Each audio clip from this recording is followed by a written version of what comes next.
Thank you for letting me into this room. It's very crowded outside. It's a great honor to stand inside. I will talk about a consulting job I did. First, about some words about me. I did my PhD in computational physics a long time ago.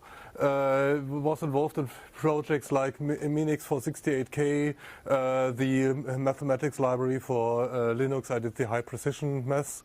Perl Python porting to the Psion 5, flight gears, flight simulator, did some contributions, and I'm a maintainer for the MSKT util. It's Active Directory Kerberos integration tool.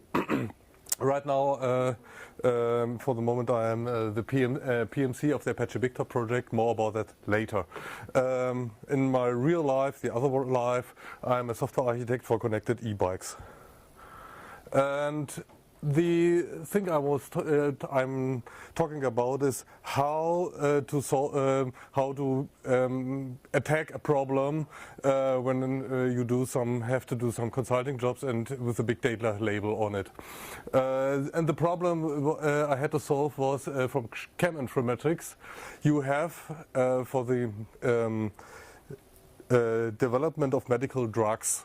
So the problem at hand is you have a database, a large database of molecules which can be produced quite cheaply, for instance, and you have this medical database of things is written down, for instance, in the SMILES notation. That's a complicated notation to that's the chemical structure of this thing here. I didn't remember the name of it. I just picked randomly one out of it. And the problem is to look for substructures into these molecules which have some healthy, can make you healthy or something like that. So that's not a new problem. There's a commercial solution for it. You throw an enterprise database in it, and you have something like a cartridge in it, and you can make a SQL query, and you get results. The problem is that the duration is very long. For instance, it needs about a day or something. It's not very reliable, and it's very expensive. So the customer looked out for a big data approach to this problem, and fortunately there's an open source project called RDKit. It's a beautiful library for chem informatics, and you can do something like that. You read in a molecule from SMILES, and you put in the SMILES notification, and you have your molecule object, a Python object, and can simply say, has a substructure match from the other SMILES notation. So it gives you true or false. That's fine. And okay, so that's always the same thing. We have the ingredients, a time-consuming job. We have a large data set, and make it fast. So, and we have the environment we wanted to use is a big data cluster or an HPC cluster. We have both. So what can we do? So now about talking how not to scale out. You can simply benchmark it and see that the reading in of the SMILES notation and constructing the molecule object is the most time-consuming thing in this whole problem. And okay, we can simply read it in one time, and dumping the serializing the molecules is called pickling in C in Python. So you can dump it to a file, and so you do not have to reconstruct all the molecules at any time. So that's a huge gain in runtime, but it does not scale anything. It's we are looking out for scale. So in order to make the program faster, throwing more machines in it. So we simply looking at the problem. It's simply an EP problem. It's embarrassingly parallel. So we can simply divide the database into small chunks and throw each chunks at different machines. Quite easy.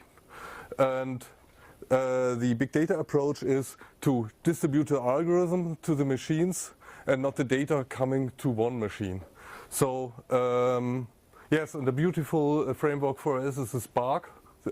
It's a Spark core, no special ingredients needed. And we use the RDD paradigm, that's resilient data distribution thing. It's called that the files are hacked into different components, so we can distribute it to all the machines. And Spark is beautiful because it runs each on HPC and big data environments. It does not need, is not tied to the HDFS, for instance. So all I did is read the instructions at Spark. I haven't used Spark before, and it's quite easy. We read in a text file. Okay, in fact, I'm reading in the pickled file, but we'll forget about it. Text file, I have the input, and I can distribute the algorithm, that's the algorithm here, the function, to the cluster and do some aggregation in order to get benchmarking results. That's all I have to do. As it's, if I remember about constructing an MPI job and thinking what I have to do with all the initialization and it isn't fail-safe, and this is inherently fail-safe because Spark handles if a node is crashing or misbehaving or something like that, and only relies on that every node can read that file. So if I have some kind of shared file system, I can distribute it and run it in the environment. So HPC mode is quite straightforward. Use a cluster file system, dump the Spark jar on it, distribute the data in the same directory, and okay, it does not use the locality of data store, but this is CPU bound, not data bound. And we can use the standalone mode of Spark. And okay, let's compare about with the big data setup. Okay, I have to make some advertisement for the Apache BigTop distribution. And only 1 minute left. Okay. Oh yes. Okay, the Apache BigTop is a Debian of big data distributions. It's used by Google, Cloudera, Canonical, and the UDPI. Please turn around, Roman. And it contains all the usual stuff. And it's important to have a compiler environment. We have repositories. We have provisioning with Docker Compose for testing, of course. The OpenStack is broken now. Sorry. Had deployment templates based on Puppet, orchestration if one needs to likes to have it with Juju Charms. That's the canonical thing. We have an automatic testing environment, and we have non-Intel architectures. And that's a glimpse for our CI compile system. That's the distributions. The Linux distribution center is 7, 6, Debian, Fedora on PowerPC, and Ubuntu on ARM64, and that's something like Hadoop, Giraffe, Hive, and something like that. That's all these big data ecosystem. And it's simply deploying it with the Puppet scripts, use the HDFS, put the data into it, use the yarn mode with Spark, and unpack the Spark 2 because we do not support it until now, and run. Okay, it works.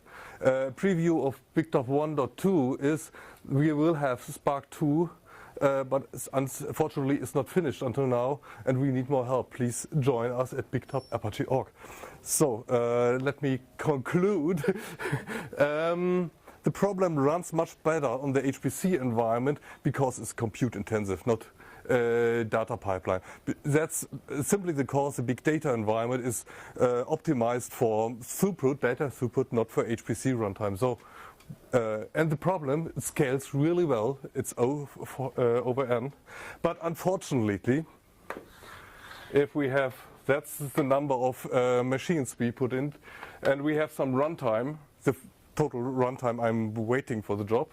That's the commercial solution because it's a fixed environment, and our N is, and that one is too much for the customer to pay. So we will have to investigate. Someone has to investigate where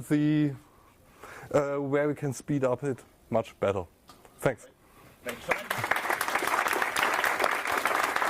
Again, one question. Any questions? One question.